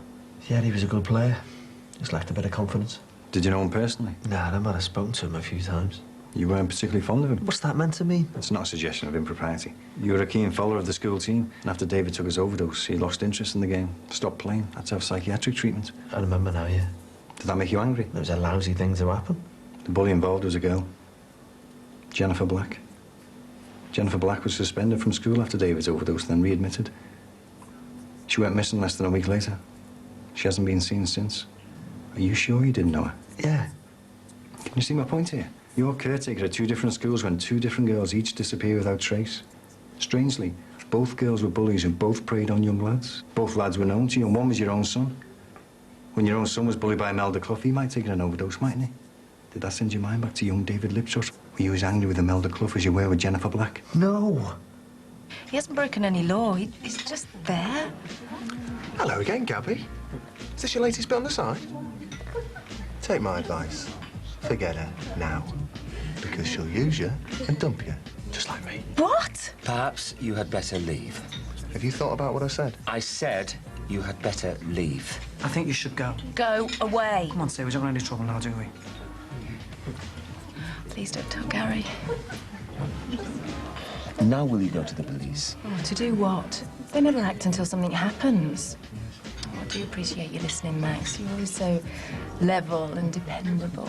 But I've weathered this before and I can do it again. Look, the very least you can do is tell Gary. It's over now. Do you really believe that? I have to. Well, can I buy you a drink? No. I think the best thing I can do is just go home, find my husband, and remind myself how lucky I am. He is going to get the best night of his life. Good idea.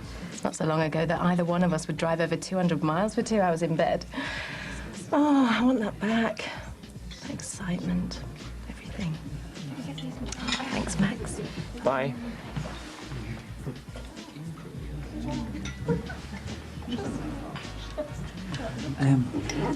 Mrs. F phoned about 5 minutes ago. I thought I'd be discreet. I told you we're talking to some people from the round table. Don't be daft. Gabby's just a friend, that's all. Well, she said she'd nip round in a minute. Right. If Michael hadn't have brought them in, all this would have gone like clockwork. But, Dad, you shouldn't have locked her out in the first place. I don't care, love. I've had enough of it. Now, if I've got to move house, I'm not putting up with them anymore. Hang on, got to move house? You make it sound like you've been forced. I always thought it was your idea or Bev's. Do you want to move or not? Well, I don't know. Yes and no. We wanted a bigger place and you needed the money. I wanted a smaller place for when I'm older. I wanted to get away from anything to do with Clint Moffat. Then, of course, there was the money, yeah, but this place isn't just about bad memories. It means a lot to me. I was telling Max how excited we were when we moved in here. It's a big thing, you know. The Dixons are from Scotland Road. No one in my family, or your mother's for that matter, had ever owned their own house before. No, part of the Maggie Thatcher property-owning democracy, that was us. Hey, even though we made a show of ourselves when we moved in, do you remember the Christmas lights? Yeah, And that time that I had you lot packing me Christmas hampers on the cruise. Child labour. It was our house, though, wasn't it, eh? Ron Dixon's house. I still feel for the old place, that's all. Is that why you've been dragging your feet, Dad, not signing papers and that? I don't know, love. Maybe. Well, if you don't want to carry on. No. No, it was a good idea, swapping. Besides, I need that 25 grand. Even if it has cost me a fortune in stamp duty and all the rest of it. Did it for you, you know. Yeah, and we did it for you. So the only problem left is her upstairs. Can't he stay with you for a few weeks? Sorry, love. There's no way I am having him back in here. Fine. Right, well, Ray can stay with us for tonight. But one night only, and then tomorrow I want it sorted. We know for sure Imelda Clough was clear of the school grounds. This has got nothing to do with me. You told me you were at a health and safety meeting, but we now find it was cancelled. It was a mistake, that's all, but I was definitely in school at the time. Well, you can't confirm that. I was there, I know I was there. But Mrs. Plummer tells me you're quite flexible about hours. Many a time she told us you say you're just nipping out. Did you just nip out at 4 o'clock that afternoon, Mr. Murray? No. You sound so patronising. Don't mean to. It's just this new relationship. I'm worried. There's no need for that.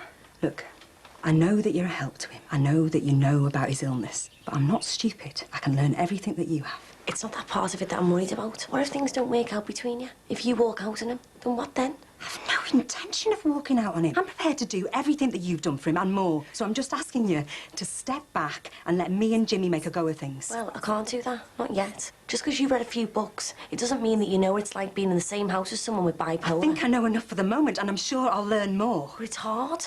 And I don't want it to drive you away from him. I've told you, I'm staying. Do you know about inappropriate sexual behaviour? I have read about it. Will you stop saying that? It's not enough. Reading about it's not the same as experience. I've really got to go now, so if you could just tell him that I called. Yeah, but what? I'm just worried about him, that's all. Aye. Hiya. Sit yourself down. I'll do you a cup of your favourite raspberry tea. I can't. Only called on the off chance. You can stay 5 minutes, can't you? No, I've got to get to work. Hey, listen, there's an exhibition on tomorrow at the Walker. I'm thinking of going. Paul McCartney and his paintings. Do you fancy coming? We can make a day of it. Yeah, I'd love to. Right. Thanks for coming in.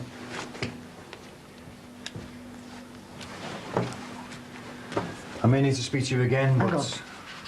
I've been here all day. You've accused me of all sorts of... That's all for now, Mr. Murray.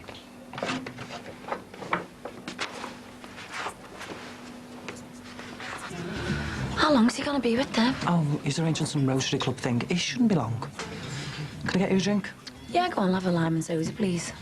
Max said that you're doing well with the job. How are you finding it? Oh, I'm enjoying it. But you don't know me that, do you? Ma. Every time you come in here, I feel myself clamming up, shrinking into myself. I have to force myself not to. I feel guilty. What Oleanne did. Yeah, well, it's her that should feel guilty. It was her who nearly blinded me, not you.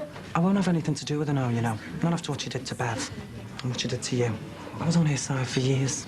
She manipulated me for most of my life. Didn't realise how wicked she could be. Thanks. Hey, wasn't expecting you. Yeah, well, I just wanted to tell you the latest. What do you want first, the good news or the bad news? Good. My dad's locked Ray out, says he's evicted. Oh, never. So I've had to say that Ray can stay in ours tonight, but for one night only. Oh, you're joking. No, well, Max, what else could I do? My dad won't give way. Oh, but this is insane. I keep going over and over it, but I still can't remember where I was at the time. Get your tea and stop worrying about it. You weren't there. You don't know what it was like. They just kept going on and on about me pushing it, about me hating bullies. The girls run away. It's just routine questioning. But they're building it up as if she's dead, as if she'd been murdered. By me.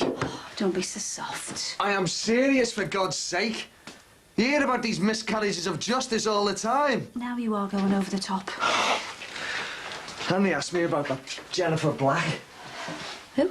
That girl that went missing while I was working at St. Wilf's. You must remember. Sort of, yeah. What's that got to do with you? Well, he was trying to make it look like I'd done something to her as well as Imelda Clough. Asked me if I knew her and that. Well, it's obviously going to ask your dad, isn't it? Me lad's been bullied. I know the girl from school. I had a go at her. I was at the old school when the other one went missing. It's all there, isn't it? They think I had something to do with Imelda Clough disappearing. They think I killed her, don't they?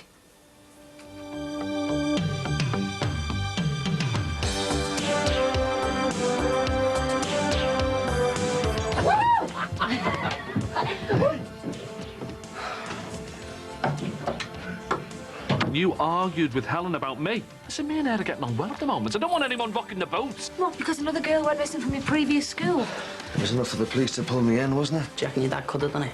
Get real, will you? My daughter could have died because of his negligence. Gabby Parr, Stephanie Chambers will be online to answer your questions in a few minutes at channel4.com/Brookside. ER is coming and you better brace yourselves. You lost George, well, you're about to lose someone else just as special. Whatever tissues you've got, trust me, it's not nearly enough.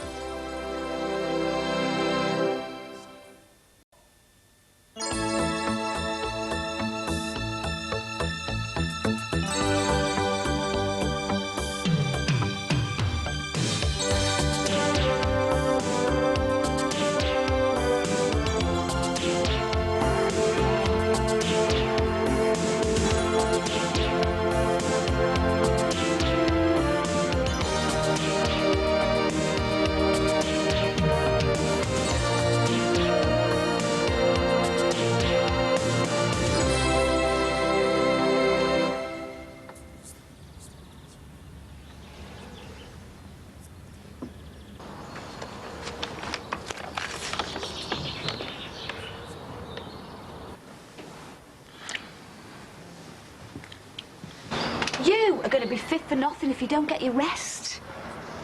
I'd just be lying there, things swimming around my head. What things? They must have interviewed hundreds of people. I hit her, Di, and they know I hit her. You were a concerned dad looking after his bullied son. Nobody's going to blame you for that, and people know the difference between looking after your own and harming a child. And you hesitated because you think the same way I do. Won't stop because I'm here. Our aunt's gone to school. What's happening?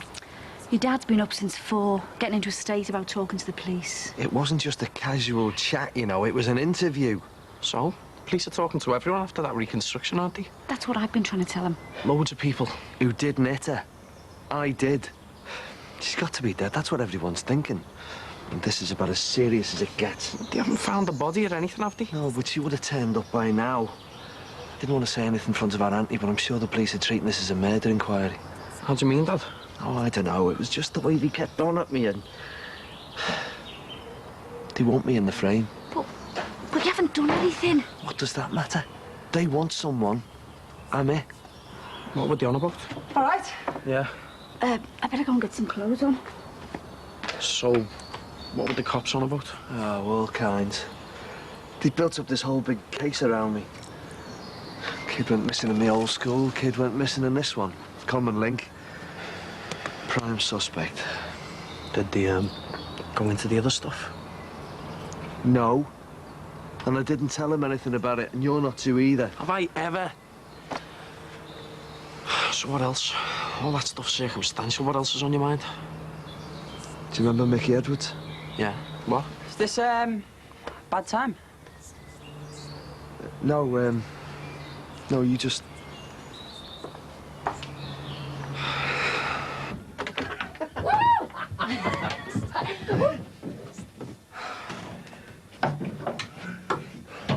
We've got to talk to your father. Yeah, well, that won't do any good, will it? We all have to talk and agree with each other. All right, well, I'll call a meeting.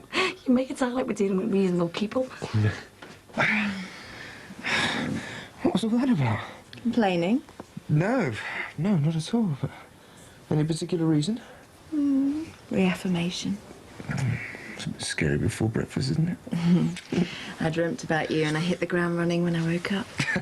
Well, that's all rather lovely to hear, but unfortunately the real world's invaded, and if we're going to do this, we need to wake up earlier, don't we? Spontaneity is everything.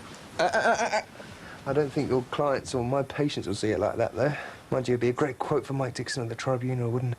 Gary Parr is frequently late for work because he can't resist the advances of his gorgeous wife. What's it got to do with him? He's coming in today to sign his complaint form, accusing me of neglecting Beth. Really bugs me when I know how dedicated you are and some lowlife sees the chance to make an easy buck. Maybe it's not about the money. Maybe Mike Dixon is more concerned with the NHS raising its standards. If it wasn't you, it'd be a trip over a paving stone or a trauma suffered watching something nasty on the news. You know, you're becoming very cynical in your old age. Mind you, it's hardly surprising after what we went through with Dexter, is it? Long gone, thank God. Hey, perhaps Mike Dixon will change his mind when it comes to actually filling the forms in. I just hope somebody convinces him it's a good idea to drop it. Shall I have a word with Bev? Maybe she can talk some sense into him. No. I'd rather you didn't have a word with anyone, to be honest. Maybe your dad should find himself a good lawyer. Especially if the cops are after a victim. Be soft. Why is he as rattled as you say he is? He's got himself all wound up about some fellow we knew, Mickey Edwards. Got done for a murder he didn't do. Come on. Well, Mickey's missus was doing a number with someone, right? Mickey finds out, though. Follows this bloke into the bogs at the fast dog and gives him a scene too. Oh, yeah, he topped him, didn't he? No, and that's me old fella's point. Mickey leaves this fella head in a urinal but alive. Mickey's brother goes into the bogs when Mickey comes out and finishes him off. Ah, so everyone sees Mickey coming and going, finds a stiff, and then Mickey's in the frame? Well, what about the brother? Does well. Mickey goes down. Hang on a sec. How do you even know Mickey's innocent? Deathbed confession. Brother gets cancer, coughs before he croaks. Why do you think you like this Mickey Edwards fella? Motive, Di. What, because another girl went missing from your previous school? It was enough for the police to pull me in, wasn't it? Well, if that's the way you feel, shouldn't we be going to see a real solicitor? How much would that cost? I won't do any harm to go and talk to the Citizens Advice Bureau, though, will it? Suppose not. Are you really that worried? Yeah. Yeah, I am. If she has been murdered, do you reckon your dad could have done it? No, don't look stupid. Are you convinced? Without a shadow of a doubt. Get real, will you? Well, she's got to be somewhere if she's not at home. You're a divvy. Well, let's get back to reality and sort out getting this box fixed for Ron Dicko. Oh, and the money back for Adele's bracelet. She sold it fair and square. What can you do? That's what we're going to find out. Not to drink all the milk and accuse me dad of being the ripper. At least we're getting rid of some of the junk. What's up? Usual. Sick of being shoved around by people. What else is new? Do you know what? It's almost as if because I've got the best wife in the world, I have to suffer in other ways to make up for it. Things will change for the better if we can be less defensive and more positive. We're only going next door to talk about swapping houses. Why is that defensive? Because they're taking it for granted we'll go to them and they won't come to us. Well, does it matter? They should be bending over backwards for the rest of us, not the other way round. I know, you're probably right, but let's just go with it. Let's try and make this move as smooth as possible. I mean, your dad should be here, really. Yeah, he's gone to look at them washing machines he's after. I can always ring him. Yeah, if that hadn't come up, he'd have thought of something else. Don't want to be here, does he? He's putting on my toes a little bit. That's because he trusts you. You should take it as a compliment. Will you stop trying to see the good in people all the time? Well, there always is if you look deeply enough. No, there isn't. Yes, there is. OK, then, what about this? Me having to go down to the medical centre to sign complaint forms about Dr. Parr. You tell me how that isn't me being put on the back foot again. Because it makes practical sense. The forms are there. They could have sent them round. What, and use up time that should be spent for the good of the patient? You really don't see it, do you? What? You having to go round there and fill forms in front of somebody? I'm on their territory. It's meant to put me off. Well, it hasn't worked, has it? It nearly did. I was thinking about letting it drop, but then I think I should carry on. But if you think I'm being a pain about it, Rach, then I'll forget it. What, you'd do that if I said? I'll do anything for you. That's a coffee. I can't, I'm waiting. Hang on. How are you? I'm all right, good, yeah. How are you? All right, yeah. Are you going back home when you've been round here? Why? I think we need to have a chat. Sounds ominous. Have I done something wrong? No, we need to talk about Helen now. We had wage yesterday. Yes, I know. I was there, remember? I think it's a bit heavier than you think. Well, you argued with her? Yeah, I didn't want to. All I wanted was for her to understand about you. Hang on, you argued with Helen about me? Yeah. Well, what were you saying to her? Listen, me and her are getting on well at the moment. I don't want anyone rocking the boat. I don't want to rock the boat, Jimmy. I just want what's best for you. And at the moment, that's Helen, thanks. I don't think knows what she's taking on. God, you. What exactly have you been saying about me? I don't like the sound of any of this. This isn't the place, Jimmy. Be round at ours in about an hour, OK? Yeah, sure. Where's Jessie? She didn't feel up to coming. Why not? She's protesting. Against what? Lack of consultation regarding the move. Right, OK, well, point taken and noted. Right, now, I'll start off the meeting, and as a record, I'll make a note of who's here. If Jessie wants to join us later, she can. She'll be granted status of observer. Max, does it have to be so formal? I am trying to keep everything in order, OK? Mike, come on. Come and join us, please. Make yourself at home. Very soon it will be. Look, I refuse to acknowledge the validity of this meeting without my dad being here. What Hamill talking to? If he doesn't recognise these negotiations, then why should I? What's the point? Look, the point is we are trying to complete the house swap as quickly as possible. With as little fuss as possible. Well, Jessie should be here. Yeah, well, we can't force her to be, can we? And if she won't leave the house, what are we going to do, eh? Well, couldn't we go next door to her? Will that bring you to the table? OK, I'll accept observer status with a phone link to me dad when appropriate. Right, OK, if that's what it'll take. Meeting temporarily adjourned. We will reconvene next door as soon as possible.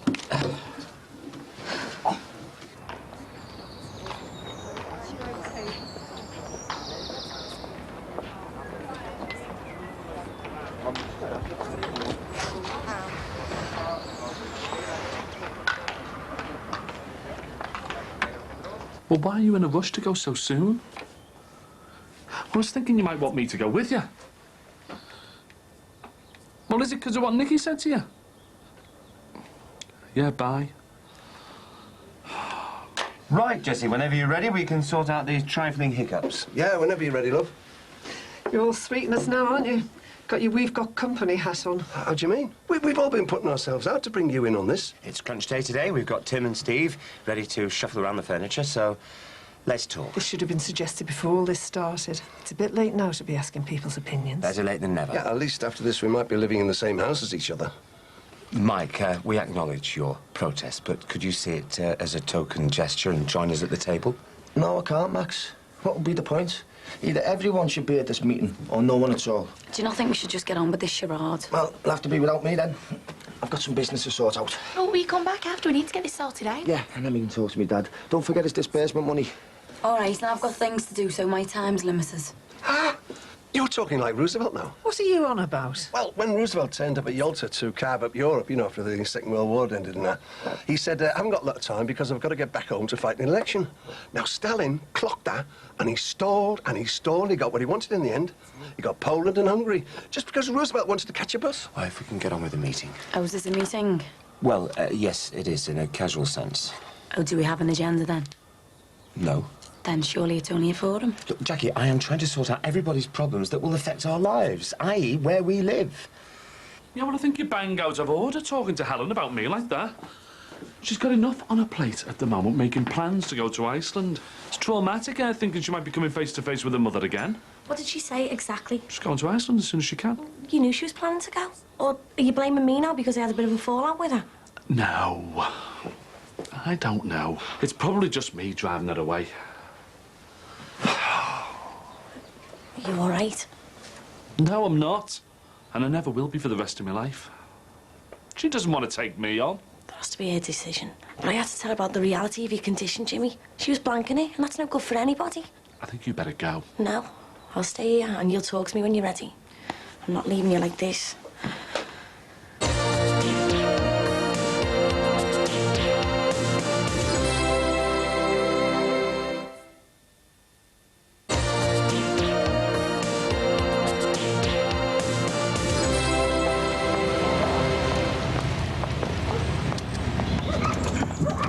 Right, you up for this? Yeah, but exactly what are we gonna do? Oh, we just go in there, get the bracelet back, and snot him if he gets funny. Do you think he will get funny? Do you care? Nope.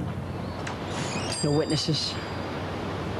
House swapping. Now, we've got to the second day of the second week, and I think we can all agree that, well, we've all got a bit bogged down, haven't we? It's ridiculous. Pillar to post. First to lose everything in the fire, then I'm taking for granted where I'm going to live. Jessie, nobody's taking you for granted. I mean, it's obvious that you're moving next door when we move in here. You're doing it now. What? Taking me for granted. Where are you going to live then? I'm staying put. Yeah, but we're moving in here. Well, I'm living next door now. Which isn't an ideal situation. Especially if you're being chased around in your underkecks. You know, you two really ought to be together. I am not moving again until it's back to my own home. None of this is my fault. But you cannot live with us, and Ray's moved out. Oh, so you just assume that I'm part of his goods and chattels, do you? Well, I'm afraid I've got more self-respect than to be treated like that. Nobody is assuming that. This is right, you know, we're a pair, we're a married couple. Made up of two individuals, and we should be respected as such. Nobody is treating you disrespectfully. Perhaps I don't even want to move back to his little gulag of a bungalow. You've done it then? Yeah, I have.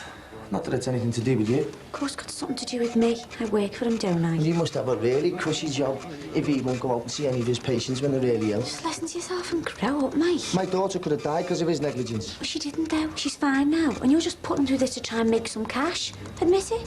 Hang on a sec. Why should I have to admit anything to you? You're just the receptionist, the temporary receptionist. Leave it now, Mike. You've done what you came to do.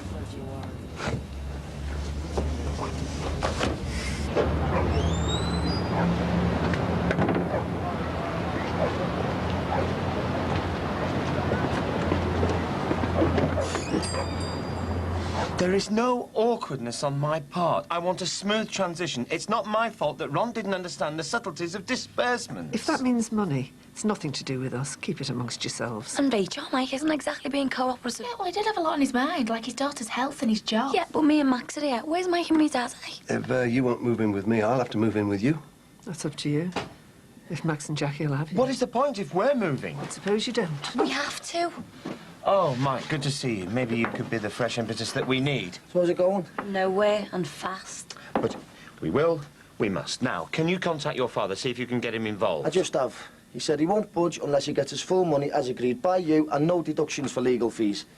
Tell him we agree. Max? No, it has to be done. I want to lead my people into a new tomorrow. What a guy! You're giving in to me, Dad. Look, there comes a time in a man's life when he has to recognise the greater need, the greater good. Right. You phone your dad, and I'll phone Tim and Steve. It's all over. Excuse me, what about the refugees?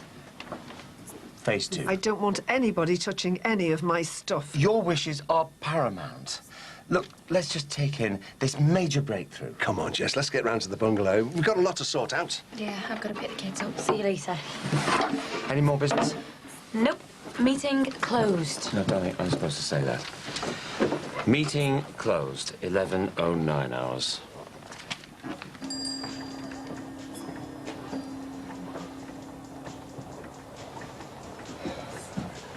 Is Zucky in? When's he back then? Hey, I'm talking to you. Can we see this bracelet?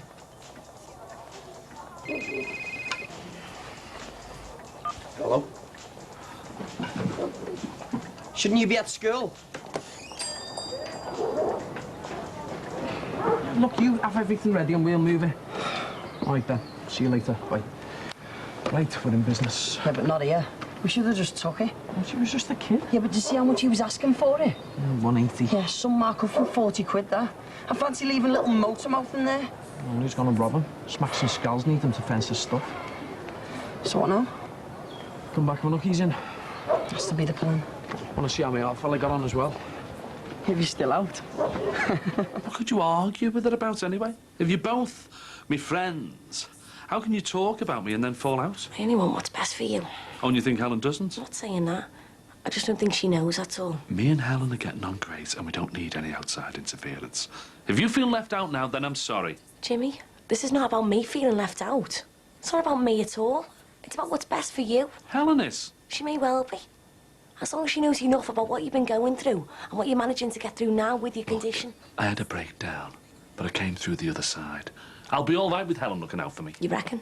Yes, I do. And she agrees with me. Oh, and she thinks she knows what's in your best interest, does she? Helen is a very good friend, and she wants what's best for me. And so do I. But that's not going to come about by masking your condition or by trying to pretend that what's gone on in the past was just a minor hiccup. Her playing it down is doing you no favours, Jimmy. And what's in it for you playing it up? Jimmy, do you remember what happened when you locked us in the extension? Locked us in? That's a bit strong, isn't it? No, it isn't. Do you remember Tim and Emily being absolutely terrified, not knowing what you were going to do next? Come on. I'll talk you through it gently. You have to know. Do you have an appointment, Mr. Dexter? No. But when you tell him I'm here, he'll see me. I don't think so. He's in surgery and can only be seen by appointment. If you'd like to make one. I really don't need one. Please tell him I'm here. I can't do that. My job is to look after his patients, and as you aren't one, all I can suggest is you leave a contact number and I'll tell him you called. You could be in serious trouble if you don't let him know that I'm here. Well, that's a chance I'll have to take. But you can't go in there, Mr. Dexter. What? Do you think you can stop me? It's about your wife, Gary. Think you need to hear this. What are you doing here? I've seen her, Gary. Get out.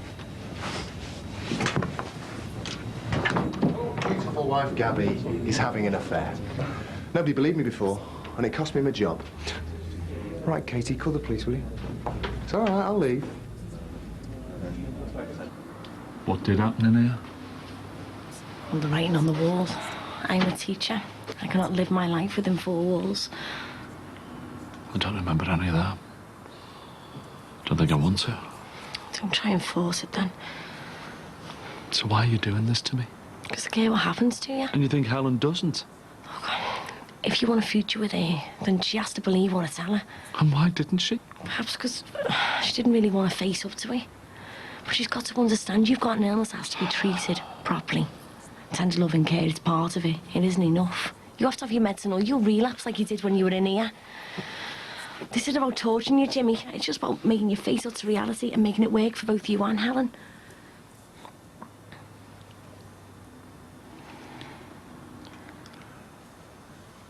What else?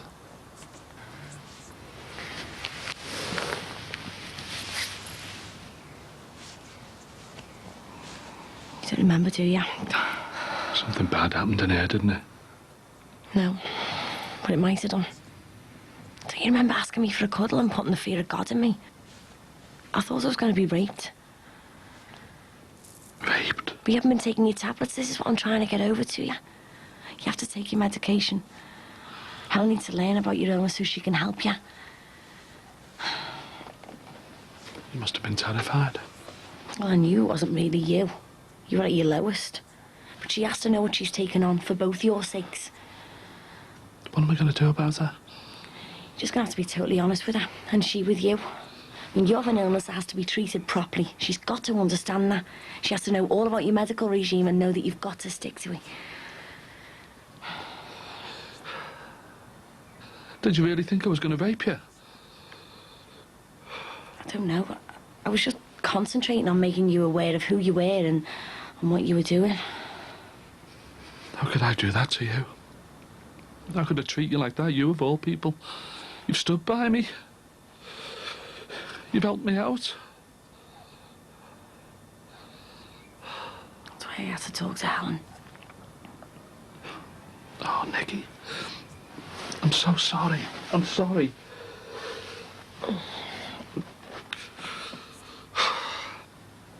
Helen's just got a bit carried away reading a few articles. You know, she was only trying to, you know, be helpful. Of course she was. I can't believe I came so close to... If I did that to you, well, I'm not fit to be let out. No, of course you are. As long as you continue with the medication, then you're going to be all right. Has there been anything else like what happened in here? Not with me. These tablets are like a millstone round my neck, aren't they? No, they're not. They're for your benefit. Loads of people have to take tablets every day for the rest of their lives. But if I don't, I could turn into somebody else. Somebody who could do so much damage, hurt people. Without them, I'm a monster. Don't be silly, of course you aren't.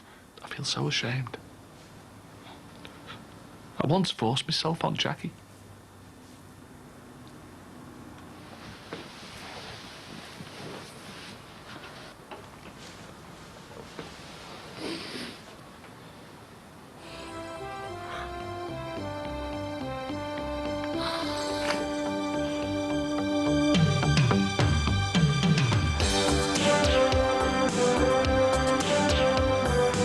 Gabby, he saw you with another man yesterday. It was Mac's father. It's a list of local solicitors. They suggested I should see one of them. Pompanook has got 3 balls. I've got the same amount as you. Are they as big, though? You two just thank your lucky stars you're not involved in anything as worrying or stressful as I've had to go through recently. You want to keep those teeth for the camera, don't you, mate? Come on, then. And that's next Wednesday at 8 on the dot. Up for a treat? Well, stay put on 4. Hugh Fernley Whittingstall is bidding farewell to everything Edwardian in typical Whittingstall style. Go on, spoil yourselves. 20 minutes on the treadmill tomorrow will sort you out.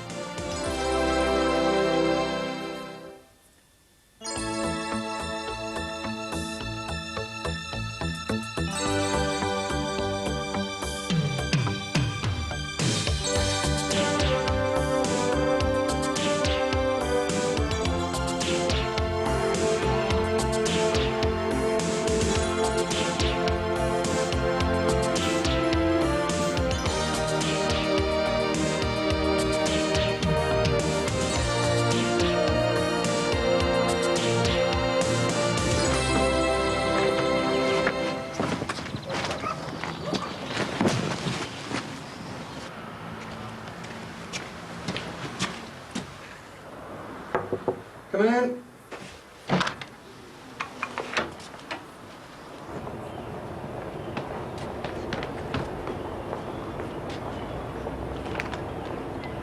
Look, only tell me if you think that it'll help. I don't want to stir up old memories. I love Jackie. Do you know what it's like to love someone? Yeah, of course I do. I'm sure that I do. Do you know? Who else? No, I don't know. There was never anybody else but Jackie. So where does Helen fit into all this then? Well, I've yet to find out, haven't I? So are you saying that even now you get back with Jackie? Oh, I don't know. Different people, aren't we, you know? I mean, we were right together at the right time, and it was the most wonderful feeling there could be, you know. All made sense then, a reason for living. Got loads of reasons for living. But you're Lindsay, Carly, your Wills, yourself. And what am I worth, hey? A bloke who's totally dependent on chemicals. We're all dependent on chemicals. That's food and drink us, that. Even the air that we breathe. Yeah, but not eating an apple or drinking tea doesn't change your personality, does it? And that's what happened with me and Jackie, you know. It was the start of my illness before I was diagnosed. No pills, you see. And I forced myself on her. It's none of my business, Jimmy. You and Jerome, I bet you can't imagine me and Jackie being like that, can you? Yeah, of course I can. Wasn't that long ago, was it? You were my age. Well, lifetime ago, though. Two different people. Listen, should I make us a cup of tea? I could sit out in the garden if you want. It'll make you feel a bit better. The most British of platitudes. Sparkling white wine before bedtime, passion, or lack of it. Oh, don't worry. That's what me and Jackie did. Are you making that drink, then? A while ago, Gabby came across that character, Rob Dexter, during the course of her job. He was in a terrible emotional state at the time because his wife was dying of cancer. And he mistook Gabby's concern and sympathy for something more. He misread the signs and thought she fancied him. Exactly that, yeah. Anyway, the whole thing got completely out of hand, and the end result was me hitting him. I know, it's pathetic, isn't it? Anyway, we settled out of court for a crucifying amount of money, and he lost his job. That's awful. Has he been a pest? I thought it was in the back of him, but obviously I was wrong. Anyway, I'm just so sorry that you had to get involved. Perhaps I was too diplomatic. I should have just told him to do one. No. You weren't to know, were you? Just, if he ever does show his face around here again and I'm not here, phone the police. Do you think he's dangerous? I really don't know, but I've got to give him the benefit of the doubt, haven't I? Could he be the guy we've seen around the parade? Possibly, yeah. But anyway, you might hear a few rumours. I've told you the truth, right? So, just as far as other people are concerned... I'll try and keep the others in check if I can. Thank you. How are you, anyway? Yeah, I'm all right. Nick the Builder? I'll kill Nisha. He's not my type. Is that everything? Should I carry on filing? Yeah. Carry on permanently, if you'd like to. Sorry? No, I'm sorry. That was my attempt at sounding casual. Ended up sounding really dull. We'd like to offer you the senior receptionist job on a permanent basis. Oh, that's great. So you'll take us on, then? Yeah, definitely. Great. Well, you just keep doing what you're doing, OK? I will do, thanks. Hey, how's Sammy? Oh, better than before she went to see Louise. Right, and the whole gangster family thing, just a misunderstanding. I'm not convinced, but that's what Tanya said. You know, Dad knows some dodgy blokes, but isn't one himself. Anyway, Sammy's parked a paranoia until the next holidays come around. Right.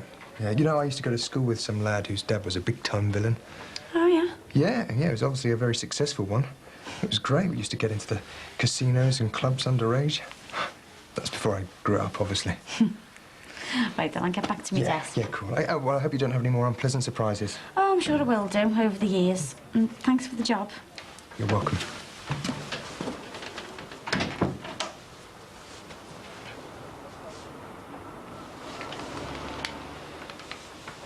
Gabby, hi, it's me.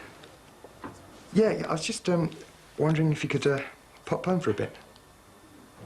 I just want to talk to you about something in private, really. No, I mean, it's not a big deal. I just want to stop it becoming a bigger one. OK, look, we'll talk about it later. Fine, OK. I love you. See you. Bye. Have you moved yet? No, but it could be soon. They've just reached a settlement, so it's looking good. Well, your dad's going to have to be settled soon if you're serious about this laundry business. No, he's serious, all right. He's going to have a look at a couple more second-hand machines today. You know, that's about 76 he's seen already. Got to get the right ones, Michael. Invest in haste, bankrupt in leisure. I know the feeling. Listen, did you go ahead with that complaint against Dr. Gary? Yeah, they did everything I could to make it awkward for me, but... No, I think you're wrong doing it. But it's up to you. Awkwardness runs in your family. And what's that supposed to mean? Well, that's what I wanted to see you about. Putting a word in for me to little Miss Awkward. She's coming to see me later. About what? Well, you know, the bar. Me taking time out to look after Josh, helping me out. Well, that's between you and her. Yeah, but he is between you and me. I can't do this on my own, Mike. Bev, if I interfere in bar business, she really will get awkward about it, and you could end up worse off. Well, that's very convenient, isn't it? Like, convenient for you. Do you honestly believe she's going to listen to a word I say when it comes to running the bar? It's got to be worth a try. Oh, OK, I'll have a word with her. But she's going to be more concerned about moving house than anything else at the moment. So that might be a good time then, eh? When she's distracted. So when do you want to go back to second-hand place, then? When I've thought of what to do about the bracelet. I know. What? We can take your old fella with us, and he can threaten to kill them unless they take it back. I mean, he only has to take in a paper clipping about that missing Imelda one and say, she paid for messing with the family. You'll be next, Ducky Johnson. All right, knock it off before I drop this on your head. Yeah. What are you going to say to her?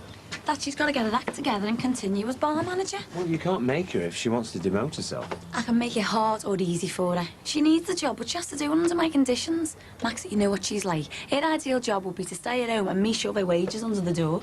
Yeah, I suppose you're right. So when are you going to see her? When it suits me. In the meantime, let's get these two moving while we've got them. They've got as much self-motivation as a couple of dossers on tranquilizers. Don't say anything to upset them. I don't want anything going wrong. Not now the end of the move is actually in sight.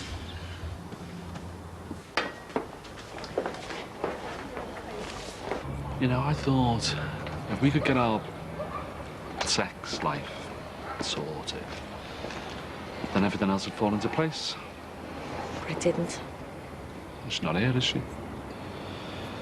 I've always been thinking now. You know, I thought we'd have a drink. White wine. Jackie like that. But she didn't want to know, really. And I should have left it at that. But I thought I was going to solve all our problems. So, we had a drink.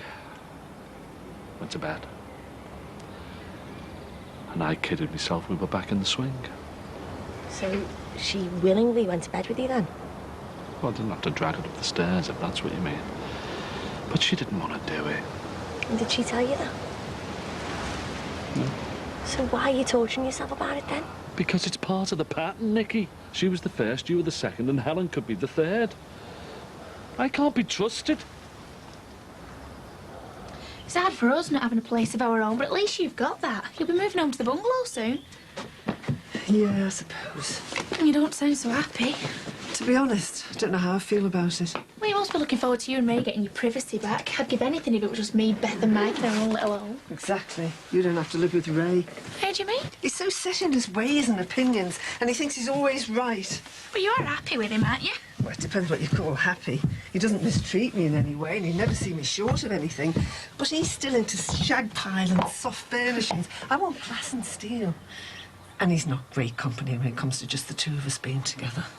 I thought with you two being, well, being old. That's the word you're searching for. Yeah, I'm supposed to be happy with my lot, aren't I? Darby and Joan and all that. Oh, you won't leave him, would you? Like a shot. If George Clooney came along and swept me off my feet.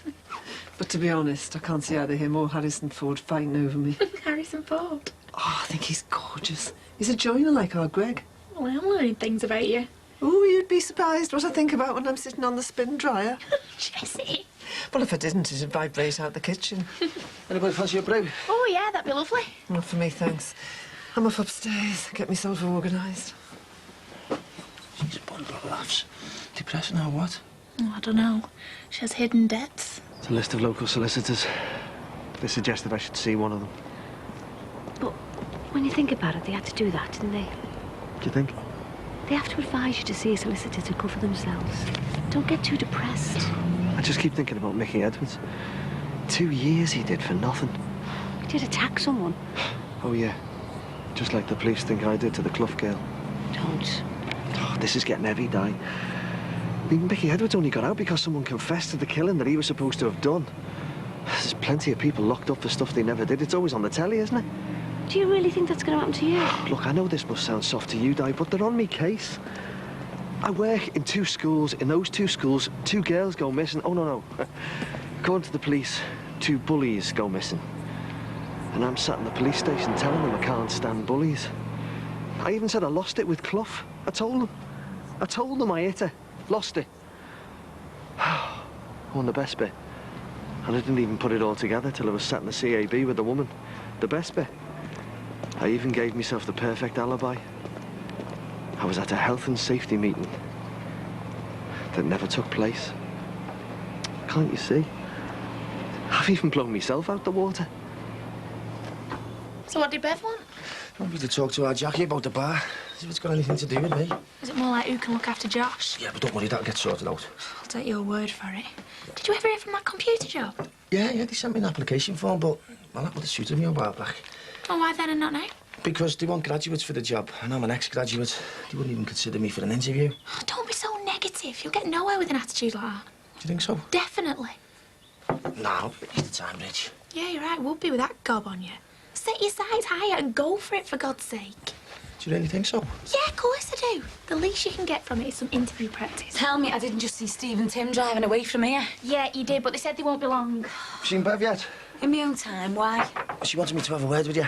About what? Treating her with understanding and sympathy. Mike, it's business. It's not about mums and dads But and Jackie, aunties you and all can't that. separate business and family when it's all connected. She just wants a fair deal, then she can do it best for Josh. Yes, which I will talk to you about. But Mike, I've got boxes to move before my dad decides to screw even more money out of Max.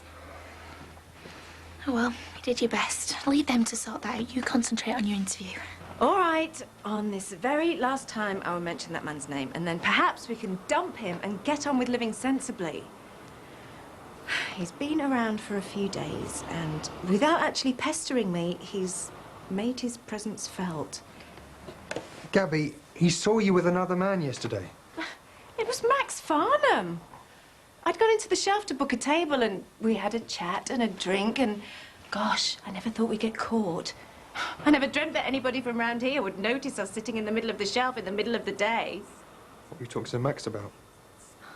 Bev's baby-minding problems, Max's estranged family in Canada, your problems with Mike Dixon, and mine with bloody Dexter. Oh, right, so you felt that you could tell Max about Dexter, but you neglected to tell me. Max was hardly going to thump him, risk getting struck off or having to hand over a further 30 grand to keep his mouth shut. Oh, forget it, Gary. In fact, forget it and take me for a drink, and I'll show you a very discreet table by the window in the shelf where I've flaunt all my lovers. Settled for Bar Brookie. If you're quick. Get my coat. Bev, do you want me? Yeah, look, you know how difficult it is for me at the moment, you know, managing the bar and looking after Josh. Bev, not again, please. I'm a working mum myself, so I know how difficult it can be. And I've got 2 kids and more work and responsibilities. I know that, but with Josh being such a handful, I just thought it'd be better if I downgraded a little bit. I mean, I could manage being a barmaid, and maybe someone like your Mike could manage the bar. Mike? Oh, yeah, he's skint, isn't he? And his family. Yeah, and he's totally unreliable. No, sorry, Bev, you're gonna have to do much better than that. Like what? Like, find yourself a childminder. Josh needs a mother, Jackie, not a childminder. Why don't you stop whinging out and start working? Can't talk to me like that. I built up this bar. Yeah, and you left Luke and Leanne in charge while you waltzed off to Brazil. And nobody forced you. So now you're paying for your stupid mistakes. Is that it? Any other business? Good. Meeting closed. I'll see you later.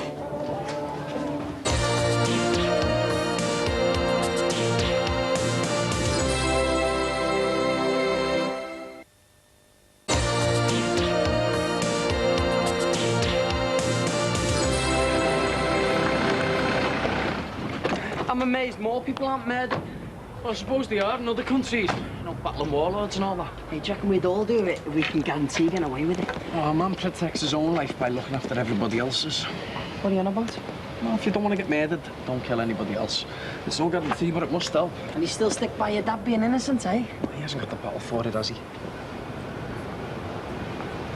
Come on. What's the plan? I don't know yet. Let's just get on to him about the box and see what happens, eh?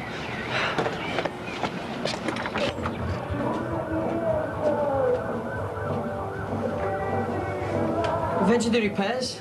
That's what it is.